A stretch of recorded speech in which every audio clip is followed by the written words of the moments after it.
Historia ya Osama bin Laden. Osama bin Muhammad bin Nawadh bin Laden, aliyekuwa kiongozi wa kundi la mtandao wa kigaidi la Al-Qaeda.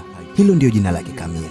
Amezaliwa Riyadh huko Saudi Arabia mwaka 1957, ambayo ilikuwa ni tarehe 10 mwezi wa 3, akiwa ni mmoja kati ya watoto wanne wa mzee Muhammad bin Nawadh bin Laden. Mama yake Osama alikuwa akifahamika kwa jina la Hamida Al-Atas, ambaye alikuwa ni mke wa 10 wa mzee Muhammad bin Nawadh bin Laden. Mzee Muhammad bin Nawadh bin Laden alisifika kwa sifa ya utajiri, na utajiri wake aliupata kwa kazi ya ukandarasi, ambaye ndo alikuwa tajiri mkubwa sana kwa nyakati hizo. Tukirudi katika elimu ya Osama alisoma shule ya Al-Thaga Model School na baadaye akasoma uchumi na biashara katika chuo cha King Abdulaziz.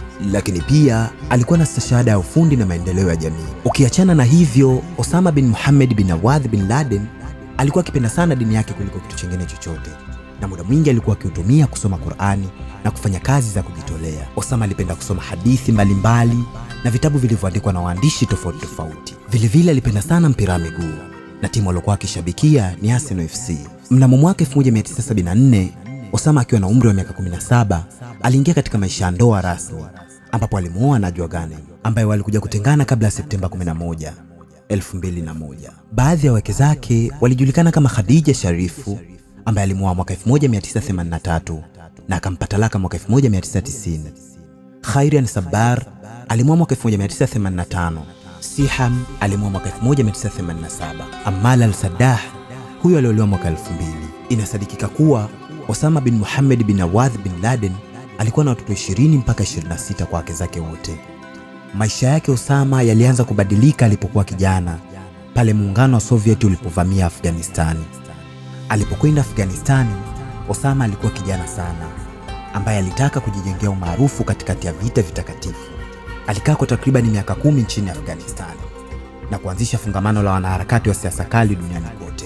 Na baada ya majeshi yaliyovunjika moyo ya Soviet kuondoka Afghanistani mnamo mwaka 1989, Osama bin Laden alirudi nyumbani kwao Saudi Arabia. Mwaka mmoja baadaye alijitolea kumpa msaada wa kijeshi Mfalme Fahd wakati Iraq ilipovamia nchi jirani ya Kuwait. Lakini Osama alipatwa na mshtuko mkubwa pale ambapo Mfalme Fahd alipokataa toleo lake na badala yake kuigeukia Marekani. Osama alinyang'anywa uraia wa Saudi Arabia na akarejea Afghanistani, ambayo wakati huo ilikuwa ikitawaliwa na Wataliban ambao walikubaliana nao kuhusiana na tafsiri ya Uislamu. Mnamo mwaka 1998, Osama aliwahimiza Waislamu waue wa Marekani popote pale watakapowapata. Kukafuatiwa na mashambulio kadhaa, ikiwemo shambulio dhidi ya balozi za Marekani katika Kenya na Tanzania na manowari ya USS Cole katika mwambao wa Yemen. Halafu ndio likafuatia shambulio la Septemba 11, 2001. Osama aliwasifu waliofanya shambulio hilo.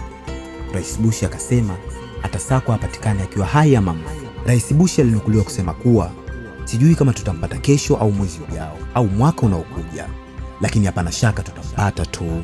Hayo yalikuwa ni maneno aliyekuwa rais wa Marekani. Ingawa Waislamu wengi walilaani vifo vya watu katika miji ya New York na Washington, Osama bin Laden alichukuliwa na watu wengi kuwa ni shujaa aliyetetea haki za Wapalestina na kupinga nguvu za Wamarekani. Ila katika operation iliyoendeshwa na wanajeshi wake mwaka 2011 huko nchini Pakistani, iliweza kuondoa uhai wa Osama bin Laden baada ya kupigwa risasi, na mazishi yake yakafanyika baharini, nikimaanisha kwamba Osama bin Laden alizikwa baharini. Hiyo ilikuwa ni historia ya Osama bin Laden. Kupata mengi yanayojiri ndani ya Kaskazini Mix, bonyeza button yenye alama nyekundu na kengele pembeni yake. My name is Keah, Keah. In another way you can call me Genius, and this is Kaskazini Mix.